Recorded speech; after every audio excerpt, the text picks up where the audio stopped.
આજે સવારે અમારા સરકારના પ્રવક્તા મંત્રી શ્રી ઋષિકેશભાઈ પટેલે પણ કહ્યું કે જાનનું જોખમ ના થાય. વારંવાર કોર્ટે પણ રાજ્ય સરકારને કહે છે, રાજ્ય સરકારે પણ આ વખતે કડક વલણ અપનાવ્યું છે. કારણ કે 3 મહિના કે 2 મહિના કે 15 દિવસ કે 10 દિવસ કોણ એવી ગેરંટી લેશે કે કાલે કે પરમ દિવસે આપણને 1 કલાક પછી શું થવાનું ખ્યાલ નથી.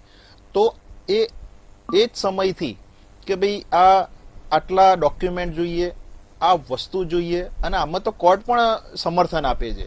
રાજ્ય સરકારે જે નીતિ નિયમો, વાલીઓ, જે સ્કૂલ વાનના બાળકો, જે સ્કૂલના માલિકના એસોસિએશનના જે વ્યક્તિઓ છે, એ નવા નિયમો રાજ્ય સરકાર અત્યારે મંથન કરી રહ્યા છે. એ નવા નિયમો આવી રહ્યા છે, થોડી સમય આપણે લાગશે, પણ ત્યાં સુધી જો તમે એક પણ દિવસ, મેં જોયું છે કે 2 દિવસથી સ્કૂલના એસોસિએશનના વ્યક્તિઓ જે પણ સ્ટેટમેન્ટ આપે છે, ચલો વાજિબ છે કે ભાઈ એમનું, પણ તમે જુઓ કે સરકારે વારંવાર ચેકિંગ કરેલા છે, સમય પણ ઘણો મળેલો છે. આપણે ક્યાંય કોઈ જગ્યાએ બધી જ રાતે સરકાર રહેમ નજર પર આપે છે. નથી લાગતું કે આ વેકેશન ખુલ્યું ત્યારે તમે આ બધું કર્યું, પણ એનાથી પહેલા તમારે એક ગાઈડલાઈન જાહેર કરી દેવાની જરૂર હતી.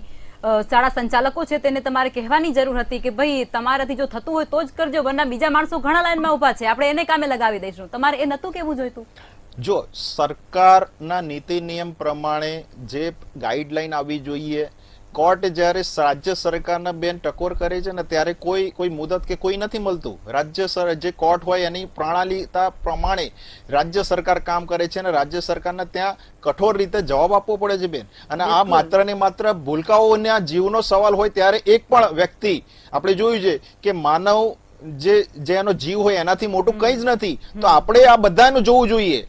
કેમ એવા એસોસિએશનના કોઈ વ્યક્તિ એવું નથી કહેતા કે અમે 12 મહિના ફી નહીં લઈએ, અમે 10 મહિના 1 મહિનો વધારાની ફી લઈએ, તો વાલીઓ આપે છે બેન. બધી જગ્યાએ જે રહેમ નજર ચાલતી હોય ચાલે છે, પણ જ્યાં જે જગ્યાએ અમારે સખ્તી કરવી પડે, સરકાર, કોર્ટ, આ બધા લોકો એક કેમ થયા છે?